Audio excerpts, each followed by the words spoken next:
When I wrote my chapter for Empowering Women with Words, Life-Changing Conversations, it was at the very beginning of this healing journey, the 6-year sabbatical that I took to get to here, where I am today, being able to even tell this story.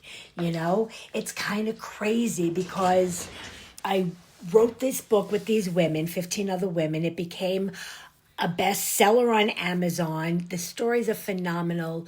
The writing is beautiful. And when I was writing my chapter, it was so powerful. Every day I would work on it and it would be different. The ending took on so many different versions. And I remember one version where it kind of turned and it went to this experience of my mother and her generation and action. And one of our in-house editors said, "Oh, I didn't realize that was the direction you were gonna go." And I kind of, I wasn't standing in my power in those days, right? I was just beginning the journey. And I allowed that to, change my words again. Not that it's her fault. I'm just saying I could not end the book the way I wanted to. None of it sounded right. And as it was happening, I finally realized that the ending is in motion. It's never going to end. So I just ended it the way I ended it, which is awesome. I mean, it's a great ending, for the story that I told, which again is very powerful. But here I am, right? And I wrote another book on my own because during that same period of time, God dropped into me, "You're going to write a book one day and the title is going to be Don't Wait Till Your Mother is Dead." And I was stunned by that because my mother at that point had already been dead almost 30 years, because when I think about it, I basically estranged my mother too, right? I was mean to her as well. I said some things that, boy, do I deeply regret today, but I said them then out of sheer ignorance and being a spoiled brat. And not that that's an excuse, but it is the truth.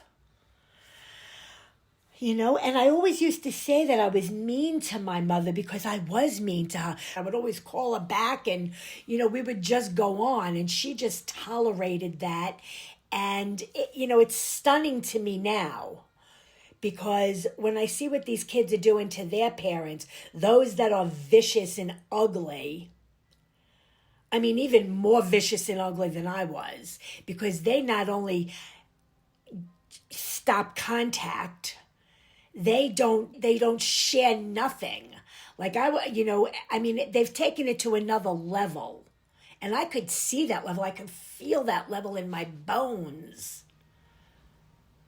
But your mother doesn't have to take that. And she takes it for as much as she can. And today it's in your fucking face, right? It's on social media. You can't avoid it. 50 years ago when I left my mother in New York and went to Texas, I was 21. We called on Sunday collect. We didn't have this constant communication, and we lived by that belief, no news is good news. And they waited for that Sunday call. Even when I was my worst, they still waited for that call and I still made it. So estrangement back then looked different than it looks today. And I just want to say to that it hurts.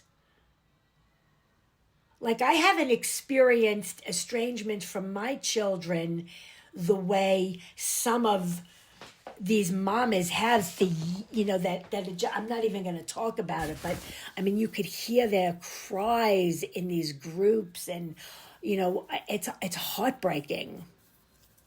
But I could damn sure feel in the depth of my soul the pain that they're in.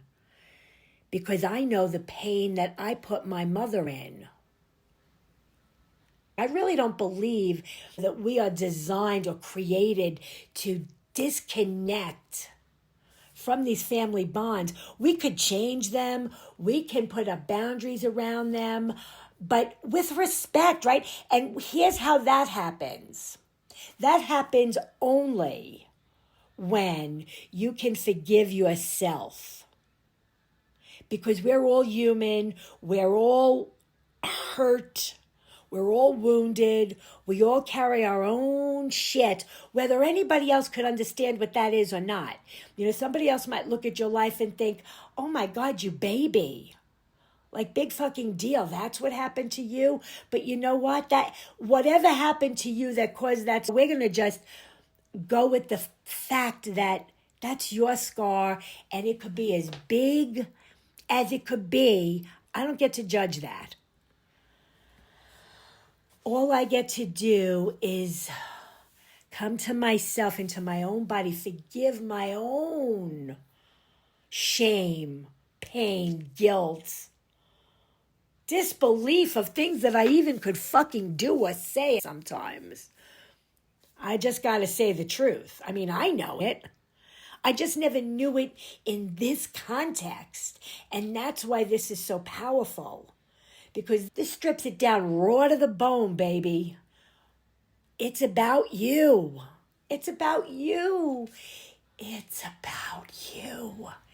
And once you figure that out, and once you give yourself the kindness, the compassion, the forgiveness, the understanding, the acceptance, the support, the challenge, like, have this conversation with yourself. Like, you can come in and hear other people's examples, other people's stories. And here's why that's so important. Because when we do that, we see a possibility for ourselves because of what somebody else was able to experience, right? I'm not saying you're going to have the same experience, but hearing other people, and when we listen without judgment, without comparison, and without expectation, I mean, oh my God, if we can just listen to other people who are speaking their raw truth, we could see what's possible for us. And this has been proven to me over and over again as women are coming in to a safe space to be seen, to be heard, to be listened to, right? Here's what I know. We humans are always in a state of change. And the nervous system needs time to adapt. And when we could connect, we get to co-nourish each other in community. That's what I'm talking about. It's so fun. And it's a critical part of the process. Like, we can't do our healing alone. We like to think we can. And sure, we can.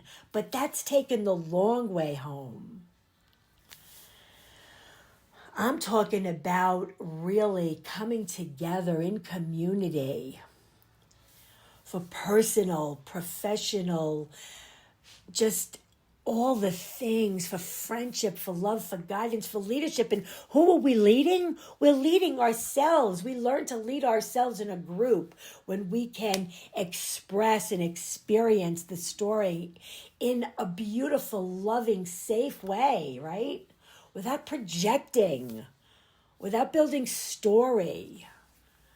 We get compassion for others, and that spills over to compassion for ourselves. This is when the best of you is being called out. And that's my rant for the day. Peace out, my loves. Peace out.